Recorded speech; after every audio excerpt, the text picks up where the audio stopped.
Sydney, did you get that file off to Hetty? The one with the new layout included?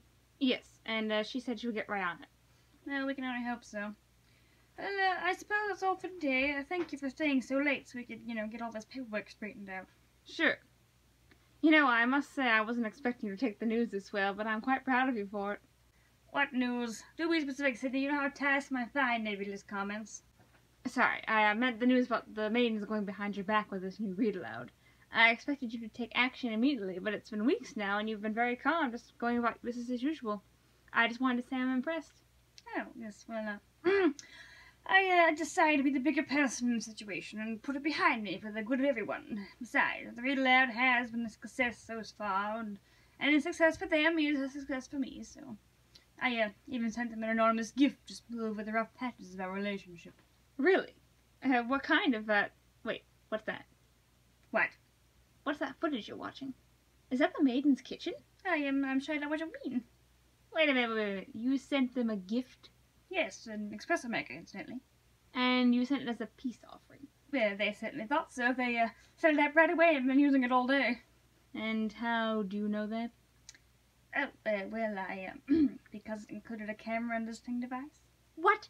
You know what happened last time. Oh, for pity's sake, Sydney, I have learned from my past mistake. It was all covered in the new contract the maiden signed last week.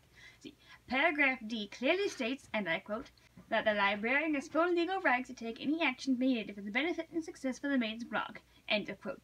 So don't worry. Oh, and by the way, I need you to look into hiring someone else for the literary news host position. That McGinnis girl, she lacks a certain class. I thought you signed off on her yourself. Yes, well, she signed a different over the phone. Well, she was the only applicant who signed a remotely professional. And why did you have me interviewing people for a radio host position? Because the show is connected to this office, and I wanted to know who will be representing us and our clients to the public at large. But the Maidens of Green Gables don't have a radio station. Of course they do. The studio went in last month. Didn't you pass on your way into work? It's part of the whole new expansion project. Literary news has such a nice ring to it, don't you think? What? Where? It's 3 offices down from the elevator where the Writer's Corner department and the web design department intersect. Writer's Corner? Like the tab on the blog? Wait a minute, did you just say we have an elevator? Oh, that's right. You always come in the back way on the fire escape. I thought that was the only way in. Well, you see, it was the best way to avoid Maisie, the receptionist. That woman hates me and all my employees, ever since I was appointed CEO of the company. Yes, I tried putting out a petition to get a move of the fact-checking department into the basement, but she destroyed all my copies. Why are you acting like you have no idea what I'm talking about? Because I don't? Sydney, haven't you been reading the memos for the past however long you've been working here? Memos to who? As far as I knew, we were the only ones who worked here, and by here I mean this office. Oh my, you really are in the dark. Here, let me show you. These are the blueprints of the building, see. Our office is the headquarters for the larger Maidens of Green Gables company. See, we are here, and then next door to us is the networking department right here. And then there's the drama department down the hallway for when the maidens ever finish one of their plays, and it goes on from there, as you can see. See, literary news is just the newest addition to broaden our range of influence. Do the maidens know anything about all this? Of course not. No one ever knows what all goes on when one starts a blog. They just go their myriad ways, thinking all they have to do is type up entries each week. They never think of the large staff required to accomplish their blogging endeavors. The design crew that creates their blog headers and keeps every pixel and inch in check. The runners who go and shop for costumes for the maidens' latest photo shoot. The network team that handles all their social media platforms like Pinterest and now YouTube, and the contracted stringers who tell us when other blogathons and tags are being hosted. You should see the employees list. It is a nightmare. If I had $1 for everything the maidens thought they could do by themselves without any outside assistance, I'd be a very rich woman. I wouldn't be working here. They have a yacht in the Caribbean. They've absolutely no clue, you see. They're not even suspicious that they have help. You'd think that the random packages started arriving at your house containing the very items you needed to carry out your blogging ideas. Wouldn't you be a little suspicious? Yes, but no. Completely oblivious. They don't even wonder about it. Absolutely not. Well, you see, that's a good thing, as their knowing about us would spoil everything. How so? They would want to poke their noses into every little detail here, when we're just fine on our own. Oh, look, right here, is where my brainchild go, the Maidens of Green Gables gift shop. Interviews with the design team next week. We would have totes and teacups and calendars and china dolls and diffuser necklaces, and I'm even hoping the budget will allow for a coffee shop. We can have Catherine tea blends of chai and such, and Grace cinnamon rolls in the petit fours, and I have our chef working on a perfect mini quiche for a house special of a librarian's lunch. I've even toyed with the idea of a latte a la Sydney, but I think you would fit better with an espresso or a frap. What do you think? I don't know what to think.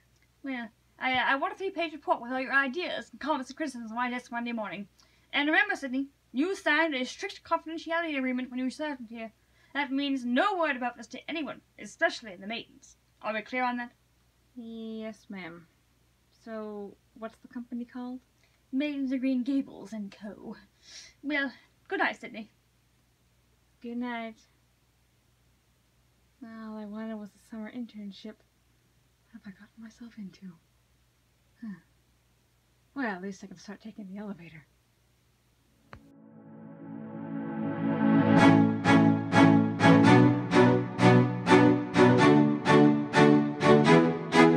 Welcome back, everyone. It is Grace and Catherine here again to read you chapters 15 through 19, I believe. No, through 18. Chapters 15 through 18 of the Scarlet Pimpernel again. We are making cookies today while we're recording. Grace is going to record, going to read, and I'm going to be rolling out our test cookies for the cookie exchange. We have conceded, and I have conceded one. Grace has conceded. She has finally seen the light of my wonderful little mini wedding cakes. If that's the way you want to see it, go ahead. And so, yes. So she wants to do our cookie pizzas next year, but between you and me, I'm not planning on agreeing next year either. But yeah, yes. So we'll taste our cookies after we try them out and see how they taste. So, yeah. Grace, why don't you start reading? So we're on chapter 16 today, entitled Richmond. And if you'll recall, we left off when Marguerite was leaving the ball with Sir Percy, Lord Grenville's ball, after giving the information to Chauvelin. And Chauvelin coming out of the supper room, rubbing his hands very mysteriously together. Indeed. Alright, Richmond. A few minutes later, she was sitting, wrapped in cozy furs, near Sir Percy Blakeney on the box seat of his magnificent coach, and the four splendid bays had thundered down the quiet street. The night was warm in spite of the gentle breeze which fanned Marguerite's burning cheeks. Soon London houses were left behind, and rattling over old Hammersmith Bridge, Sir Percy was driving his bays rapidly toward Richmond. The river wound in and out in its pretty delicate curves, looking like a silver serpent beneath the glittering rays of the moon. Long shadows from overhanging trees spread occasional deep palls right across the road. The bays were rushing along at breakneck speed, held but slightly back by Sir Percy's strong, unerring hands. These nightly drives across after balls and suppers in London were a source of perpetual delight to Marguerite, and she appreciated her husband's eccentricity keenly, which caused him to adopt this mode of taking her home every night to the beautiful home by the river, instead of living in a stuffy London house. He loved driving his spirited horses along the lonely moonlit roads, and she loved to sit on the box seat with the soft air of an English late summer's night fanning her face after the hot atmosphere of a ball or supper party. The drive was not a long one, less than an hour sometimes, when the bays were very fresh, and Sir Percy gave them full rein. Tonight he seemed the very devil in his fingers, and the coach seemed to fly along the road beside the river. As usual, he did not speak to her, but stared straight in front of him, the ribbons seeming to lie quite loosely in his slender white hands. Marguerite looked at him tentatively once or twice. She could see his handsome profile, and one lazy eye, with its straight, fine brow and drooping, heavy lid. The face in the moonlight looked singularly earnest, and recalled to Marguerite's aching heart those happy days of courtship, before he had become the lazy nincompoop, the effete pop, whose life seemed spent in card and supper rooms. But now, in the moonlight, she could not catch the expression of the lazy blue eyes. She could only see the outline of the firm chin, the corner of the strong mouth, the well-cut, massive shape of the forehead. Truly nature had meant well by Sir Percy. His faults must all be laid at the door of that poor half-crazy mother, and of the distracted, heartbroken father, neither of them who cared for the young life which was sprouting up between them, and which, perhaps, their very carelessness was already beginning to wreck. Marguerite suddenly felt intense sympathy for her husband. The moral crisis she had just gone through made her feel indulgent toward the faults, the delinquencies of others. How thoroughly a human being can be buffeted and overmastered by fate how thoroughly a human being can be buffeted and overmastered by fate had been borne in upon her with appalling force. Had anyone told her a week ago that she would stoop to spy upon her friends, that she would betray a brave and unsuspecting man into the hearts of a ruthless enemy, she would have laughed the idea to scorn. Yet she had done these things. Anon, perhaps the death of that brave man would be at her door, just as 2 years ago the Marquis de Saint-Cyr had perished through thoughtless words of hers. But in that case she was morally innocent. She had meant no serious harm. Fate merely had stepped in. But this time she had done a thing that obviously was base, had done it deliberately, for a motive which, perhaps, higher moralities would not even appreciate. And so she felt her husband's strong arm beside her. She also felt how much more he would dislike and despise her if he knew of this night's work. Thus human beings judge one another, superficially, casually, throwing contempt on one another, but with but little reason and no charity. She despised her husband for his inanities and vulgar, unintellectual occupations, and he, she felt, would despise her still worse, because she had not been strong enough to do right for right's sake, and to sacrifice her brother to the dictates of her conscience. Buried in her thoughts, Marguerite had found this hour in the breezy summer night all too brief, and it was with a feeling of keen disappointment that she suddenly realized that the bays had turned into the massive gates of her beautiful English home. Sir Percy Blakeney's house on the river had become a historic one. The palatial in its dimensions, it stands in the midst of exquisitely laid-out gardens, with a picturesque terrace and frontage to the river. Built in Tudor days, the old red brick of the walls looked eminently picturesque in the midst of a bower of green, the beautiful lawn with its old sundial adding the true note of harmony to its foreground. Great secular trees lent cool shadows to the grounds, and now, on this warm early autumn night, the leaves slightly turned to russets and gold, the old garden looked singularly poetic and peaceful in the moonlight. With unerring precision, Sir Percy had brought the 4 bays to a standstill immediately in front of the fine Elizabethan entrance hall.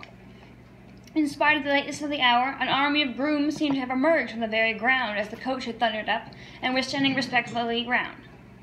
Sir Percy jumped down quickly, then helped Marguerite to alight. She lingered outside a moment, whilst he gave a few orders to one of his men. She skirted the house and stepped onto the lawn, looking out dreamily into the silvery landscape. Nature seemed exquisitely at peace, in comparison with the tumultuous emotions she had gone through. She could faintly hear the ripple of the river, and the occasional soft and ghost-like fall of a dead leaf from a tree. All else was quiet round her. She had heard the horses prancing as they were being led away to their distant stables, the hurrying of servants' feet as they had all gone within to rest. The house also was quite still. In 2 separate suites of apartments just above the magnificent reception rooms, lights were still burning. They were her rooms and his, well divided from each other by the whole width of the house, as far apart from as their own lives had become. Oh, that's sad. Involuntarily she sighed. At that moment she could not really have told why. She was suffering from unconquerable heartache. Deeply, achingly, she was sorry for herself. Never had she felt so pitiably lonely, so bitterly in want of comfort and of sympathy. With another sigh, she turned away from the river towards the house, vaguely wondering if, after such a night, she could ever find rest and sleep. Suddenly, before she reached the terrace, she heard a firm step upon the crisp gravel, and the next moment her husband's figure emerged out of the shadow. He, too, had skirted the house and was wandering along the lawn towards the river. He still wore his heavy driving coat of the numerous lapels and collars he himself had set in fashion, but he had thrown it well back, burying his hands, as was his wont, in the deep pockets of his satin breeches.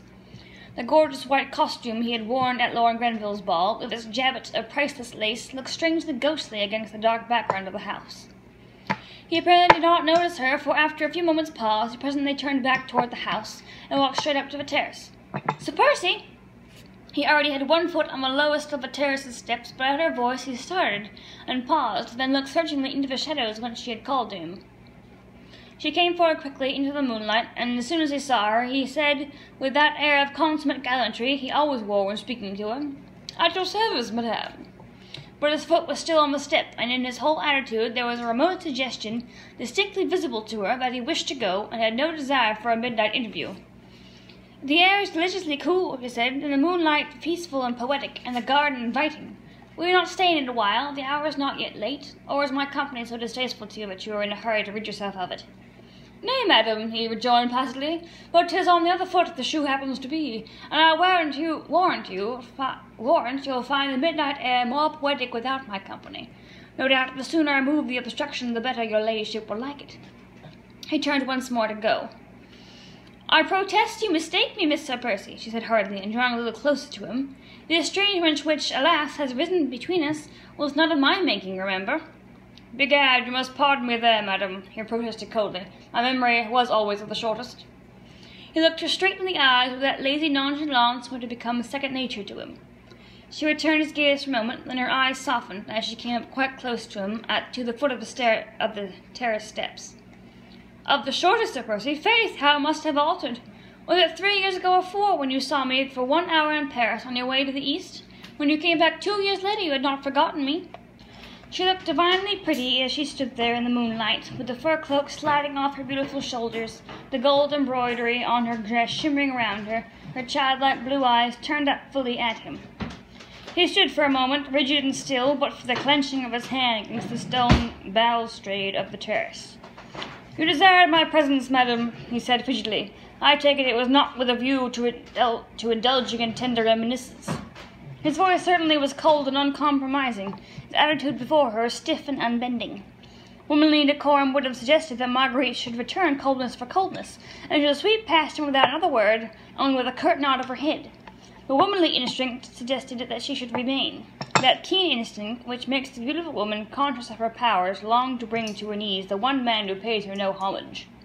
She stretched out her hand to him. "Nay, Sir Percy, why not? The present is not so glorious, but that I should not wish to dwell a little in the past." He bent his tall figure, and taking hold of the extreme tip of the fingers, which he still held out to him, he kissed them ceremoniously. "My faith, madam," he said, "then you will pardon me if my dull wits cannot accompany you there." Once again he attempted to go. Once more her voice, sweet, childlike, almost tender, called him back. "Sir Percy? Your servant, madam? Is it possible that love can die?" she said with sudden, unreasoning vehemence. Vehemence. "Methought that the passion which you once felt me would outlast the span of human life. Is there nothing left of that love, Percy, which might help you to bridge over that sad estrangement?" His massive figure seemed, while she spoke thus to him, to stiffen still more. The strong mouth hardened. A look of relentless obstinacy crept into the habitually lazy blue eyes. "With what object, I pray you, madam?" he asked coldly. "I do not understand you." "Yet 'tis simple enough," he said with sudden bitterness, which seemed literally to surge through his words, though he was making visible effort to suppress it. "I humbly put the question to you, for my slow wits are unable to grasp the cause of this, your ladyship's sudden new mood. Is it that you have the taste to renew the devilish sport which you played so successfully last year? Do you wish to see me once more a lovesick supplicant at your feet, so that you might have the pleasure of kicking me aside like a troublesome lapdog?" She had succeeded in rousing him for the moment, and again she looked straight at him, for it was thus she remembered him a year ago. "Percy, I entreat you," she whispered, "can we not bury the past? Pardon me, madam, but I understand you to say that your desire was to dwell in it." "Nay, I spoke not of that past, Percy," she said, while a tone of tenderness crept into her voice. "Rather did I speak of a time when you loved me still, and I was vain and frivolous. Your wealth and position allured me. I married you, hoping in my heart that your great love would beget in me a love for you. But alas!"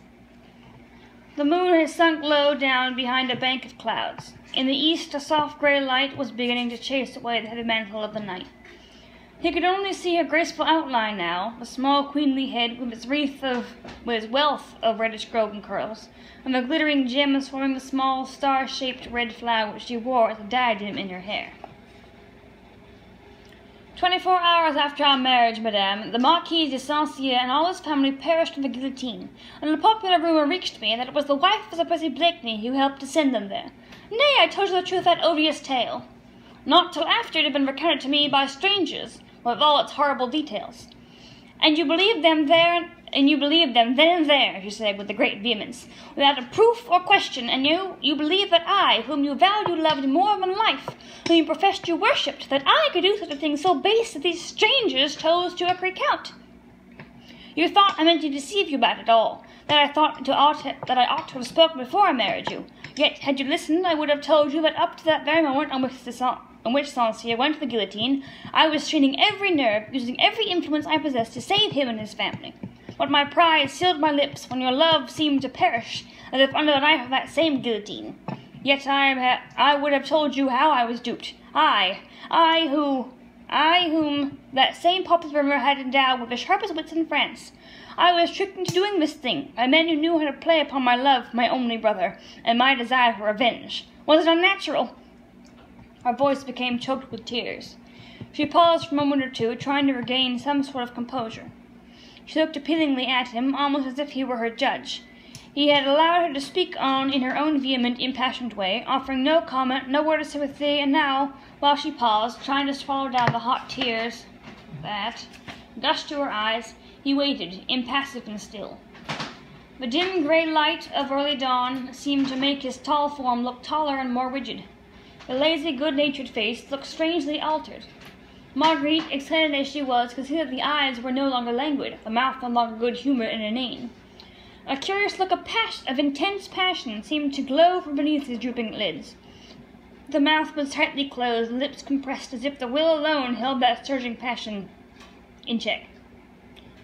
Marguerite Blakeney was, above all, a woman, with all a woman's fascinating foibles, all a woman's most lovable sins. She knew in the moment that for the past few months she had been mistaken.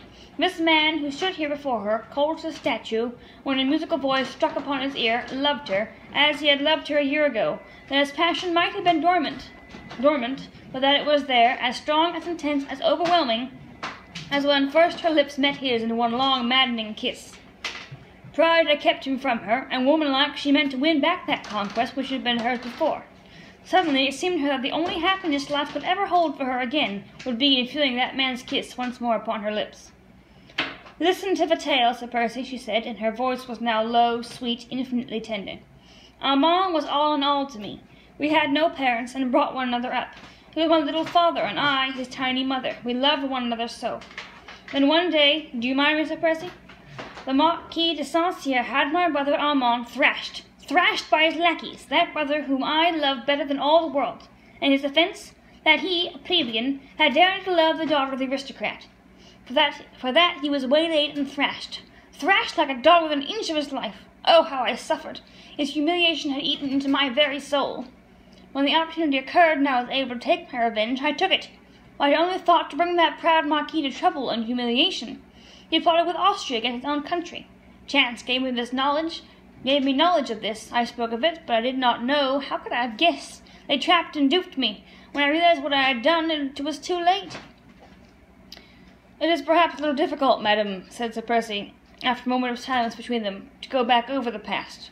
I confess to you that my memory is short, but the thought certainly lingered in my mind that, at the time of the Marquis's death, I entreated you for an explanation of those same noisome popular rumours. If that same memory does not, even now, play me a trick, I fancy that you refused me all explanation then, and demanded of my love a humiliating allegiance it was not prepared to give. I wished to test your love for me, and did not bear the test. You should tell me that you drew the very breath of life but for me, and for love of me. And to prove that love, you demanded that I should forfeit mine honour," he said, whilst gradually his impassiveness seemed to leave him. His rigidity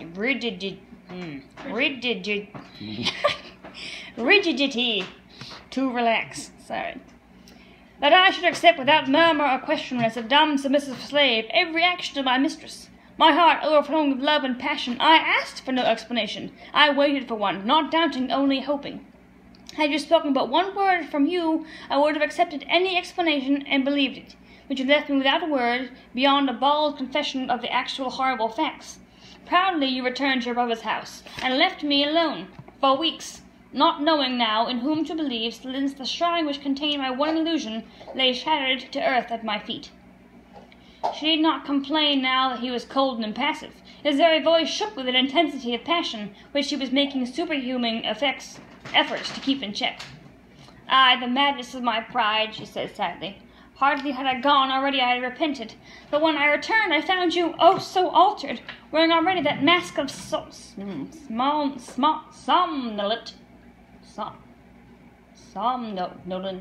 indifference, which you had never laid aside until now."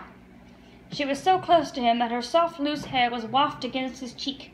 Her eyes, glowing with tears, maddened him. The music in her voice sent fire through his veins. But he would not yield to the magic charm of this woman whom he so deeply loved, and at whose hands his pride had suffered so bitterly. He closed his eyes to shut out the dainty vision of that sweet face, of that snow-white neck and graceful figure, round which the faint rosy light of dawn was just beginning to hover playfully. "Nay, madam, it is no mask," he said icily. "I swore to you once that my life was yours. For months now it has been your plaything. It has served its purpose." But now she knew that very coldness was a mask. The trouble, the sorrow she had gone through last night suddenly came back to her mind, but no longer with bitterness, rather with a feeling that this man who loved her would help her to bear the burden. "Sir Percy," she said impulsively, Heaven knows you have been at pains to make the task which I had set to myself terribly difficult to accomplish. You spoke of my mood just now. Well, we will call it that if you wish. If you will, I wish to speak to you, because I was in trouble, and had need of your sympathy. It is yours to command, madam. How cold you are," she sighed. "Faith, I can scarce believe that but a few months ago one tear in my eye had set you well nigh crazy. Now I come to you with a half-broken heart, and I pray you, madam," he said, whilst his voice shook almost as much as hers, "in what way can I serve you?" "Percy, Armand is in deadly danger. A letter of his, rash, impetuous, as were all his actions, and written to Sir Andrew Ffoulkes, has fallen into the hands of a fanatic. Armand is hopelessly compromised. Tomorrow, perhaps, he will be arrested. After that, the guillotine, unless... Oh, it is horrible!" she said with a sudden wail of anguish, as all the events of the past night came rushing back to her mind. "Horrible!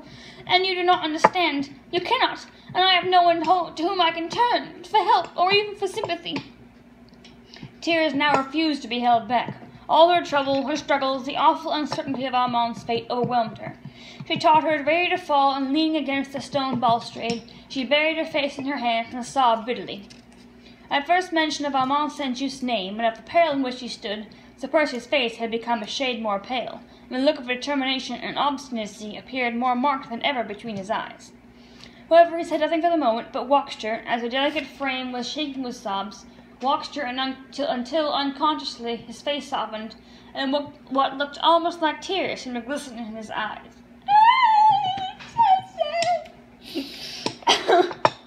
"And so," he said with bitter sarcasm, "the murderous dog of the revolution is turning upon the very hands that fed it. Begad, madam," he added very gently, as Margaret continued to sob hysterically, "will you dry your tears? I never could bear to see a woman cry, and I..."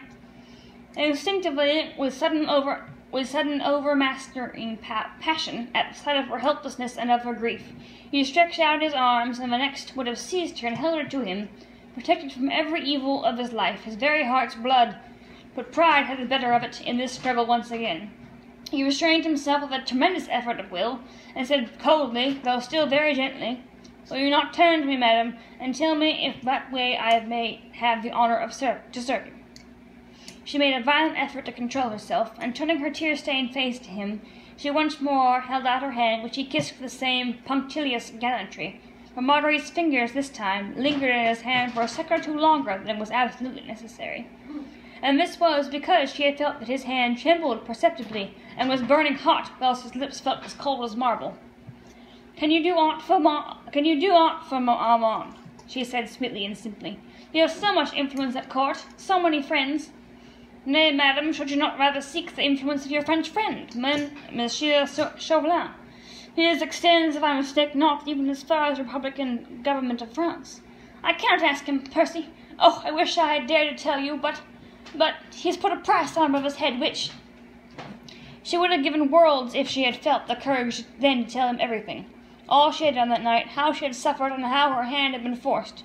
But she dared not give way to that impulse, not now, when she was just beginning to feel that he still loved her, when she hoped that she could win him back. She dared not make another confession to him. After all, he might not understand. He might not sympathize with her struggles and temptation. His love, still dormant, might sleep the sleep of death. Perhaps he divined what was passing in her mind. His whole attitude was one of intense longing, a veritable prayer for that confidence which her foolish pride withheld from him. When she remained silent, he sighed, and said with marked coldness, "Faith, madam, since it distresses you, we will not speak of it. As for Armand, I pray you have no fear. I pledge my word he shall be safe. Now, have I your permission to go? The hour is getting late, and—" "You will at least accept my gratitude," she said, as she drew quite close to him, and speaking with real tenderness. With a quick, almost involuntary effort, he would have taken her then in his arms, but for her eyes were swimming in tears, which he longed to kiss away, but she had lured him once, and just like this, then cast him aside like an ill-fitting glove. He thought this was but a mood, a caprice, and he was too proud to lend himself to it once again. "It is too soon, madam," he said quietly. "I have done nothing as yet. The hour is late, and you must be fatigued. Your women will be waiting for you upstairs." He stood aside to allow her to pass. She sighed a quick sigh of disappointment. His pride and her beauty had been in direct conflict, and his pride had remained the conqueror. Perhaps, after all, she had been deceived just now. What he took to be the light of love in his eyes might only have been the passion of pride, or, who knows, of hatred instead of love. She stood looking at him for a moment or two longer. He was again as rigid, as impassive as before. Pride had conquered, and he cared not for her. The grey of dawn was gradually yielding to the rosy light of the rising sun. The birds began to twitter. Nature awakened, smiling in happy response to the warmth of this glorious October morning. Only between these two hearts there lay a strong, impassable barrier, built up of pride on both sides, which neither of them cared to be the first to demolish. He had bent his tall figure in a low, ceremonious bow, as she finally, with another bitter little sigh, began to mount the terrace steps. The long train of her gold-embroidered gown swept the dead leaves off the steps, making a faint, harmonious shh as she glided up, which one hand resting on the balustrade, the rosy light of dawn, making an aureole of gold round her hair, and causing the rubies on her head and arms to sparkle. She reached the tall glass door that led into the house. Before entering, she paused once again to look at him, hoping against hope to see his arms stretched out toward her, and to hear his voice calling her back. But he had not moved. His massive figure looked the very personification of unbending pride, of fierce obstinacy. Hot tears again surged to her eyes, and she would not let him see them. She turned quickly within, and ran as fast as she could up to her own rooms. Had she but turned back then, and looked out once more onto a rose-lit garden, she would have seen that which would have made her own suffering seem but light and easy to bear. A strong man, overwhelmed with his own passion and his own despair. Pride had given way at last, obstinacy was gone, the will was powerless. He was but a man madly, blindly, passionately in love, and as soon as her light footsteps had died away within the house, he knelt down upon the terrace steps, and in the very madness of his love, he kissed one by one the places where her small foot had trodden, and the stone ball stood there where her tiny hand had rested last. Oh my. Chapter 17. Farewell. When Margaret reached her room, she found her maid terribly anxious about her. "Your ladyship will be so tired," said the poor woman, whose own eyes were half closed with sleep. "Oh, it is past 5 o'clock." "Oh, yes, Louise, I dare say I shall be tired presently," said Margaret kindly. "But you are very tired now, so go to bed at once. I'll get into bed alone." "But, my lady—" "Now, don't argue, Louise, but go to bed. Give me a wrap and leave me alone." Louise was only too happy to obey. She took off her mistress's gorgeous ball gown and wrapped her up in a soft billowy gown. Ball dress, pardon me. She took off her mistress's gorgeous ball dress and wrapped her up in a soft billowy gown. "Would your ladyship wish for anything else?" she asked when that was done. "No, nothing more. Put out the lights as you go out." "Yes, my lady." "Good night, my lady." "Good night, Louise." When the maid was gone, Marguerite drew aside the curtains and threw open the windows. The garden and the river beyond were flooded with rosy light. Far away to the east, the rays of the rising sun had changed the rose into vivid gold. The lawn was deserted now, and Marguerite looked down upon the terrace where she had stood a few moments ago, trying vainly to win back a man's love, which once had been so wholly hers. It was strange that through all her troubles, all her anxiety for Armand, she was still conscious at that present moment of a keen and bitter heartache. Her very limbs seemed to ache with longing for the love of a man who had spurned her, who resisted her tenderness, remained cold to her appeals, and had not responded to the glow of passion, which had caused her to feel and hope that those happy olden days in Paris were not all again forgotten. How strange it all was! She loved him still. And now that she looked back upon the last few months of misunderstandings and of loneliness, she realized that she had never ceased to love him, that deep down in her heart she had always vaguely felt that his foolish inanities, his empty laugh, his lazy nonchalance, were nothing but a mask, that the real man, strong, passionate, willful, was there still, the man she had loved, whose intensity had fascinated her, whose personality attracted her, since she always felt that behind his apparently slow wits there was a certain something which he kept hidden from all the world, and most especially from her. A woman's heart is such a complex problem, the owner thereof is often more incompetent to find the solution of this puzzle. Most incompetent to find the solution of this puzzle. Did Marguerite Blakeney, the cleverest woman in Europe, really love a fool? Was it love that she had felt for him a year ago when she married him? Was it love she felt for him now, when she realized that he still loved her, but that he would not become her slave, her passionate, ardent lover once more? Nay, Margaret herself could not have told that. Not at this moment, at any rate. Perhaps her pride had sealed her mind against a better understanding of her own heart. But this she did know, that she meant to capture that obstinate heart back again, that she would conquer once more, and then that she would never lose him. She would keep him, keep his love, deserve it, and cherish it, for this much was certain, that there was no longer any happiness possible for her without that one man's love. Thus the most contradictory thoughts and emotions rushed madly through her mind. Absorbed in them, she allowed time to slip by. Perhaps tired out with long excitement, she had actually closed her eyes and sunk into a troubled sleep, wherein quickly fleeting dreams seemed but the continuation of her anxious thoughts, when suddenly she was roused from dream or meditation by the noise of footsteps outside her door.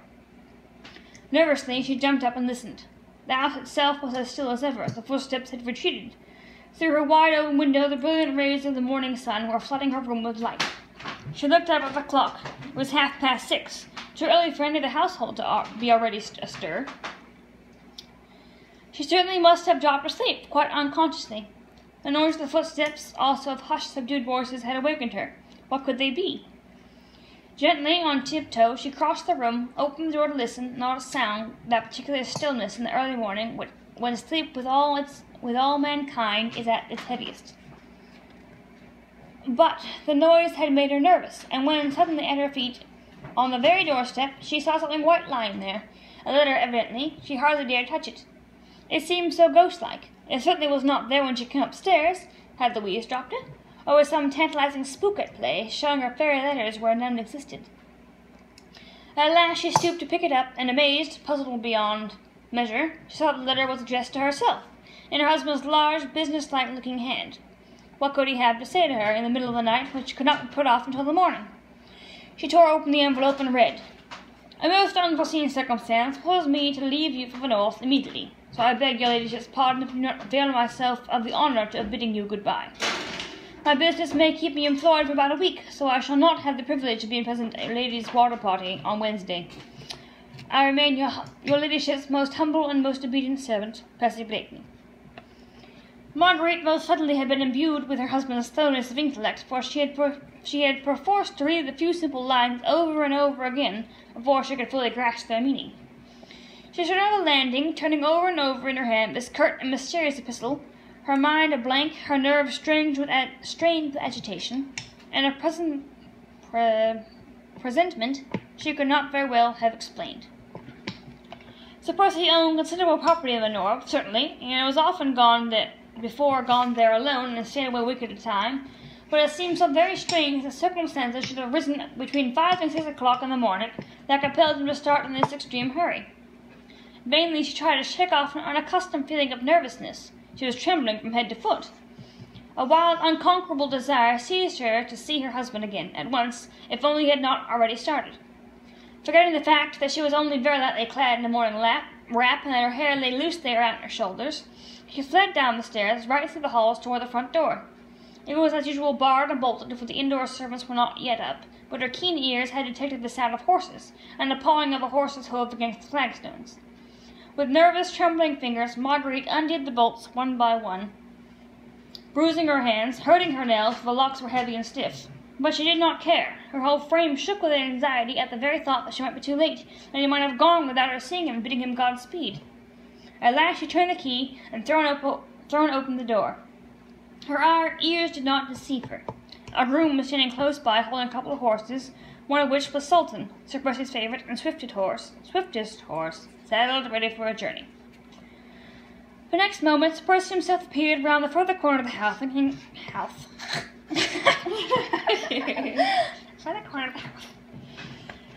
The next moment, Sir Percy himself appeared round the further corner of the house, and came quickly towards the horses.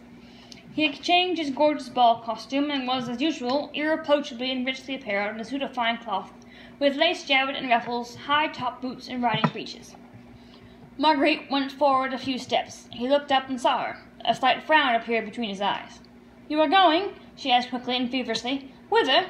"As I have had the honour of informing your ladyship, urgent, most unexpected business calls me to the north this morning," he said in his usual cold, drawly manner. "But your guest tomorrow?" "I prayed your ladyship to offer you my humble excuses to his royal highness. You are such a perfect hostess, I do not think that I shall be missed." "But surely you might have waited for your journey until after our water party," he said, still speaking quite quickly and nervously. "Surely the business is not so urgent, and you said nothing about it just now." "My business, as I have the honour to tell you, madam, is as unexpected as it is urgent. May I therefore crave permission to go? Can I do aught for you in town on the way back?" No, thanks, nothing. But will you be back very soon?" "Very soon. Before the end of the week? I cannot say." He was evidently trying to get away, while she was straining every nerve to keep him back for a moment or two. "Percy," she said, will you not tell me why you go today? Surely I, as your wife, have the right to know. You have not been called away to the north. I know it. There are no letters, no couriers from there before we left the opera last night, and nothing was waiting for you when we returned from the ball. You are not going to the north. I feel convinced there is some mystery, and—" "Nay, excuse me. "Nay, there is no mystery, madam," he replied in a slight tone of impatience. "My business had to do with Armand. There. Now, have I your leave to depart?" "With Armand? But you will run no danger?" "Danger? I?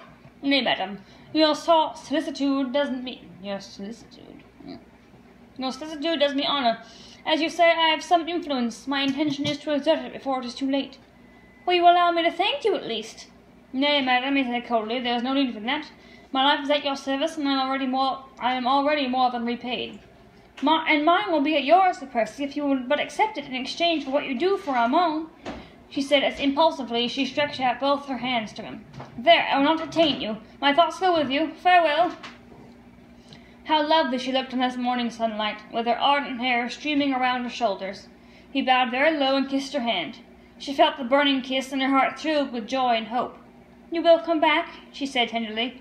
"Very soon," he replied, looking longingly into her blue eyes. "And you will remember?" she asked, as her eyes, in response to his look, gave him an infinity of promise. "I will always remember, madam, that you have honoured me by commanding my services." The words were cold and formal, but they did not chill her this time. Her woman's heart had read his beneath the impassive mask his pride still forced him to wear. He bowed to her again, then begged her leave to depart. She stood on one side whilst he jumped onto Sultan's back. Then, as he galloped out of the gates, she waved him a final adieu. A bend in the road soon hid him from view. His confidential groom had some difficulty in keeping pace with him, for Sultan flew along in response to his master's excited mood. Marguerite, with a sigh that was almost a happy one, turned and went within. She went back to her room, for suddenly, like a tired child, she felt quite sleepy. Her heart seemed all at once to be in complete peace, and though it still ached with undefined longing, a vague and delicious hope soothed it as with a balm. She felt no longer anxious about Armand, the man who had just ridden away, bent on helping her brother, inspired with complete confidence in his strength and in his power. She marvelled at herself for having ever looked upon him as an inane fool. Of course, that was a mask worn to hide the bitter wound she had dealt to his faith and to his love. His passion would have overmastered him, and would not let her see how much he still cared and how deeply he suffered. But now all would be well. She would crush her own pride, humble it before him, tell him everything, trust him in everything, and those happy days would come back, when they used to wander off together in the forests of Fontainebleau, and when they spoke little, for he was always a silent man, but when she felt that, against that strong heart, she would always find rest and happiness. The more she thought of the events of the past night, the less fear she had of Chauvelin and his schemes. He had failed to discover the identity of the Scarlet Pimpernel, of that she felt sure. Both Lord Fancourt and Chauvelin himself had assured her that no one had been in the dining room at 1 o'clock, except the Frenchman himself and Percy. Yes, Percy! She might have asked him, had she thought of it. Anyway, she had no fears that the unknown and brave hero would fall into Chauvelin's trap. His death would at any rate not be at her door. Armand certainly was still in danger, but Percy had pledged his word that Armand would be safe, and somehow, as Margaret had seen him riding away, the possibility that he could fail in whatever he undertook never even remotely crossed her mind. When Armand was safely over in England, she would not allow him to go back to France. She felt almost happy now, and drawing the curtains closely together again to shut out the piercing sun, she went to bed at last, laid her head upon the pillow, and like a wearied child, soon fell into a peaceful and dreamless sleep. And now Catherine will take over and read the last chapter. Excuse me. Could you start cleaning up? Yep. Alright, the last chapter. Chapter 18. 18? Yeah. 18. The mysterious device. The day was well advanced when Marguerite woke, refreshed by her long sleep. Louise had brought her some fresh milk and a dish of fruit. She partook of this frugal breakfast with a hearty appetite. Thoughts crowded thick and fast in her mind as she munched her grapes. Most of them went galloping away after the tall, erect figure of her husband, whom she had watched riding out of sight more than 5 hours ago. In answer to her eager inquiries, Louise brought back the news that the groom had come home with Sultan, having left Sir Percy in London. The groom thought that his master was about to get on board a schooner, which was lying off just below London Bridge. Sir Percy had ridden thus far, had then met Briggs, the skipper of the Daydream, and had sent the groom back to Richmond with Sultan and the empty saddle. This news puzzled Marguerite more than ever. Where could Sir Percy be going just now in the Daydream? On Armand's behalf, he had said. Well, Sir Percy had influential friends everywhere. Perhaps he was going to Greenwich, or... But Marguerite ceased to conjecture. All would be explained anon. He said that he would come back, and then that he would remember. A long idle day lay before Marguerite. She was expecting the visit of her old schoolfellow, little Suzanne de Tournay. With all the merry mischief at her command, she had tendered her request for Suzanne's company to the Comtesse in the presence of the Prince of Wales last night. His Royal Highness had loudly applauded the notion, and declared that he would give himself the pleasure of calling on the two ladies in the course of the afternoon.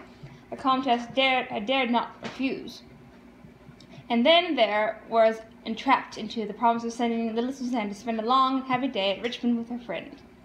Marguerite expected her eagerly. She longed for a chat about old school days with the child. She felt that she would prefer Suzanne's company to that of anyone else, and together they would roam through the fine old garden and rich deer park or stroll along the river. But Suzanne had not come yet, and Marguerite, being dressed, prepared to go downstairs. She looked quite a girl this morning in her simple muslin frock, with a broad blue sash around her slim waist, and the dainty cross-over fichu, onto which at her bosom she had fastened a few late crimson roses. She crossed the landing outside her own suite of apartments and stood still for a moment at the head of the fine oak staircase, which led to the lower floor. On her left were her husband's apartments, a suite of rooms which she practically never entered. They consisted of bedroom, dressing, and reception room, and at the extreme end of the landing of a small study, which, when Sir Percy did not use it, was always kept locked. His own special and confidential valet, Frank, had charge of this room. No one was ever allowed to go inside. My lady had never cared to do so, and the other servants had, of course, not dared to break this hard and fast rule. Margaret had often, with that good-natured contempt which she had recently adopted towards her husband, chaffed him about his secrecy which surrounded his private... Oh, are you all right? Tripped over a bag of something. Coconut. Sorry. Do try not to trip any more bags of coconut. So tempted.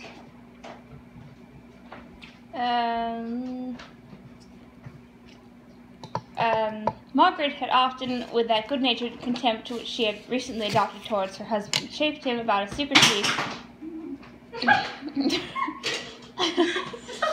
Are you set upon interrupting my reading? I threw you out of the book club. Margaret had often, with that good-natured contempt which she had recently adopted towards her husband, chaffed him about a secrecy which surrounded his private study. Laughingly, she had always declared that he strictly eluded all prying eyes from his sanctum for fear they should detect how very little study went on within its four walls. A comfortable armchair for Sir Percy's sweet slumbers was no doubt its most conspicuous piece of furniture. Margaret thought of all this on this bright October morning as she glanced along the corridor. Frank was evidently busy with his master's rooms, for most of the doors stood open, that of the study amongst the others. A sudden, burning, childlike curiosity seized her to have a peep at Sir Percy's sanctum. The restriction, of course, did not apply to her, and Frank would, of course, not dare to oppose her. Still, she hoped that the valet would be busy in one of the other rooms, that she might have that one quick peep in secret and unmolested. Gently on tiptoe she crossed the landing, and like Bluebeard's wife, trembled half with excitement and wonder. She paused a moment on the threshold, strangely perturbed and irresolute. The door was ajar, and she could not see anything within. She pushed it open tentatively. There was no sound. Frank was evidently not there, and she walked boldly in. At once she was struck with the severe simplicity of everything around her. The dark and heavy hangings, the massive oak furniture, the one or two maps on the wall, in no way recalled to her mind the lazy man about town, the lover of race-courses, the dandified leader of fashion. That was the outward representation of Sir Percy Blakeney. There was no sign here, at any rate, of hurried departure. Everything was in its place. Not a scrap of paper littered the floor. Not a cupboard or drawer was left open. The curtains were drawn aside, and through the open window the fresh morning air was streaming in. Facing the window and well into the center of the room stood a ponderous businesslike desk, which looked as if it had seen much service. On the wall to the left of the desk, reaching almost from floor to ceiling, was a large, full-length portrait of a woman, magnificently framed, exquisitely painted, and signed with the name of Boucher. It was Sir Percy's mother. Marguerite knew very little about her, except that she had died abroad, ailing in body as well as in mind, when Sir Percy was a lad. She must have been a very beautiful woman once, when Boucher painted her, and as Marguerite looked at the portrait, she could not but be struck by the extraordinary resemblance which must have existed between mother and son. There was the same low, square forehead, crowned with thick, fair hair, smooth and heavy, the same deep-set, somewhat lazy blue eyes beneath firmly marked. There was the same low, square forehead, crowned with thick, fair hair, smooth and heavy, the same deep-set, somewhat lazy blue eyes beneath firmly marked, straight brows, and in those eyes there was the same intensity behind that apparent laziness, the same latent passion which used to light up Sir Percy's face in the olden days before his marriage, and which Margaret had again noted last night at dawn, when she had come quite close to him and had allowed a note of tenderness to creep into her voice. Allowed a note. Marguerite... Wait a moment. Wait a second. Wait, what? Does that mean she did it on purpose? No, she let down her guard, or her pride, or whatever. I guess. Okay. As long as she didn't feign Still, her. it sounds so cold. Marguerite studied the portrait, for it interested her. After that, she turned and looked again at the ponderous desk. It was covered with a mass of papers, all neatly tied and docketed, which looked like accounts and receipts arrayed with perfect method. But it never before struck Marguerite, nor had she, alas, found it worth while to inquire as to how Sir Percy, whom all the world accredited with a total lack of brains, administered the vast fortune which his father had left him. Since she had entered this neat, orderly room, she had been taken so much by surprise that this obvious proof of her husband's strong business capabilities did not cause her more than a passing thought of wonder. But it also strengthened her in the now certain knowledge that with his worldly inanities, his foppish ways, and foolish talk, he was not only wearing a mask, but was playing a deliberate and studied part. Marguerite wondered again, why would he take all this trouble? Why should he, who was obviously a serious, earnest man, wish to appear before his fellow men as an empty-headed nincompoop? He may have wished to hide his love for a wife who held him in contempt, but surely such an object could have been gained at less sacrifice and with far less trouble than constant, incessant acting of an unnatural part. She looked round her quite aimlessly now. She was horribly puzzled, and a nameless dread before all this strange, unaccountable mystery had begun to seize upon her. She felt cold and uncomfortable suddenly in this severe, dark room. There were no pictures on the wall, save the fine Boucher painting, only a couple of maps, both the parts of France, one of the north coast, and the other of the environs of Paris. What did Sir Percy want with those, she wondered. Her head began to ache. She turned away from this strange Bluebeard's chamber which she had entered, and which she did not understand.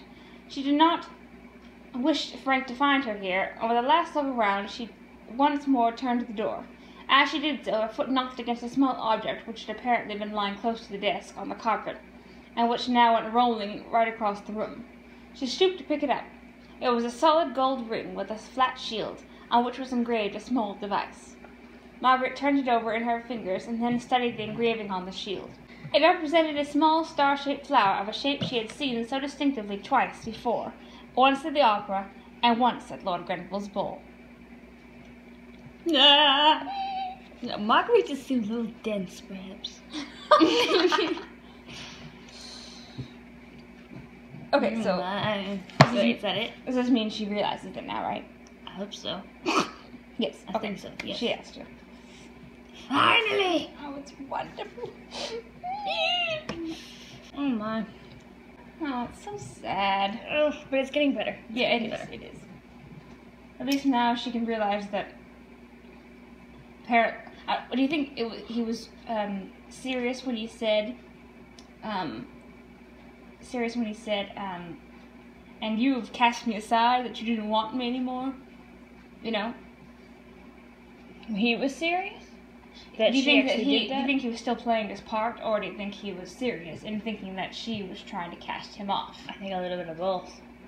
Because, like he said, she had taken to making fun of him. That's true. Yeah. Sounds like a lonely life. You think? Yeah. I mean, for her. Oh. I guess, yeah. I mean, she's living... She had all mom. Yeah, she did.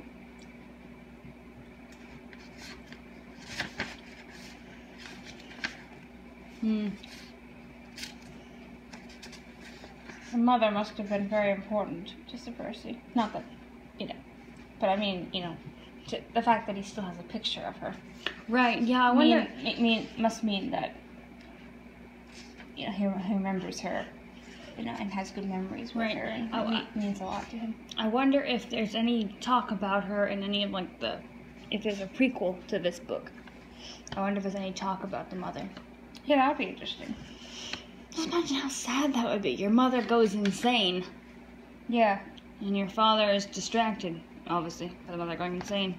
But imagine how sad that must be. Mm-hmm. I wonder if that... Well, it's pretty much out in the open, that Sir Percy is the kind of Pimpernel. So, I wonder if that, if having his mother being helpless, so to speak, instilled in Sir Percy a need, or a desire to help the helpless. To do something to alleviate the suffering and the pain of people. Maybe. And maybe that's part of the reasons why he decided to do this. Can you imagine how utterly tiresome it has to be for him to always pretend to be this idiot? Well, that'd be kind of fun. probably maybe for the first time, you know, and maybe at certain times, but to do it constantly, I don't know how exhausting that would be. I'll be like staying in character non-stop for forever. And now he has to do it at home too, because of his wife. Yeah. He has to keep the secret from her or whatever. And so now, yeah, so I think it would be exhausting. Probably would be. And also, and that, because he really does love her, to keep up this coldness to her. Yeah. Let's all talk about pride. Maybe you think of Pride and Prejudice. His pride would not let him, and her pride would not let her. Okay, but wasn't so... No, you know when you watch a movie and it's, you know, something bad's happening to one of the characters, and they have an opportunity to tell somebody about it and to seek help. But they're like, oh no, you wouldn't understand, or whatever. You know, for some reason they don't do it, you know. Mm-hmm. And it's always, so frustrating. But the Baroness, Orcsy, finally, you know, she had Marguerite tell him, despite her, she had it that Marguerite, from what Sir Percy was saying, she was gathering a little bit of hope that maybe he could help her. And so she told him. But, right, and he knows all along, and he just wants her to tell him. I'm waiting for her to tell him. Yes, that was so nice. It's always so frustrating when they don't do that. Yeah, we're watching Heartland right now, which it's a very good show if any of you guys want to watch it. But again, two people are at odds again because somebody didn't tell him, the other buddy, that something was going on. Very big, very descriptive, but it's very frustrating.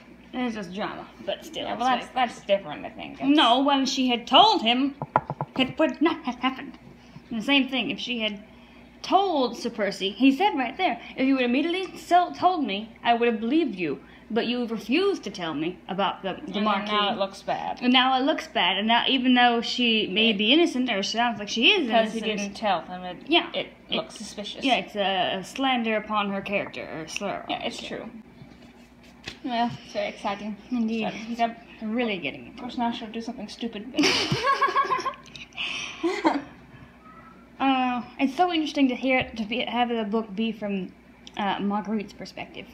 I mean, it's from Sir Percy's as well, somewhat, but not exactly. More so from Marguerite. Yeah, it's a genius because she is uncovering. Yeah, she is like us, the reader, who we don't know what's going to happen. We don't know the truth about these characters, about Sir Percy, and so we're discovering with Marguerite through Marguerite's eyes. Yeah, yes. Yeah, that's really cool because it's like a mystery, not just a story. Right. You're discovering this along with it. Yeah, we didn't start out with the knowledge of Sir Percy's real character. True character. Right. Well, Henry has come to tell us to put him outside. You can hear him. Henry. He's a very talkative cat. Alright, everyone. Tell us what you thought of this week's chapters, and did you suspect all along, those of you who are reading this for the first time, did you suspect that Sir Percy was the Scarlet Pimpernel, or what did you think? Yes, so you tell us, and yes, so we shall see you all next week. Thank you for joining us once again, and till next time. So long, farewell, auf Wiedersehen, goodbye.